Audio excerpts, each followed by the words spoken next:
একদিনের কথা, সবুজে ঘেরা এক সুন্দর বনে থাকত একটা ছোট্ট খরগোশ আর এক বড়সড় হাতি। খরগোশ ছিল খুব চঞ্চল আর বুদ্ধিমান। হাতি ছিল ধীরস্থির, শান্ত আর খুবই শক্তিশালী। তারা দুজন ছিল খুব ভালো বন্ধু, যদিও তাদের গায়ের গড়ন ছিল সম্পূর্ণ আলাদা। এক গ্রীষ্মের দুপুরে বন জুড়ে শুরু হলো ভয়ানক খরা।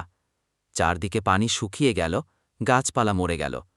খরগোশ আর হাতি খুব চিন্তায় পড়ে গেল। খরগোশ বলল, হাতি ভাই, কিছু একটা করতে হবে, না হলে আমরা সবাই পিপাসায় মারা যাব। হাতি বলল, চলো, আমি পুরানো সেই পাহাড়ের পেছনের জলাশয়ের কাছে যাই। শুনেছি সেখানে এখনও পানি আছে।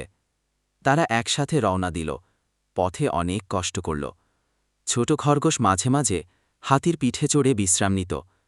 হাতি তার ছোট বন্ধুকে কখনোই একা ফেলেনি। 3 দিন হাঁটার পর অবশেষে তারা এক ঝর্ণা খুঁজে পেল। ঝর্ণাটা পাহাড়ের গা বেয়ে নিচে নামছে। চারপাশে সবুজ ঘাস আর ঠান্ডা বাতাস।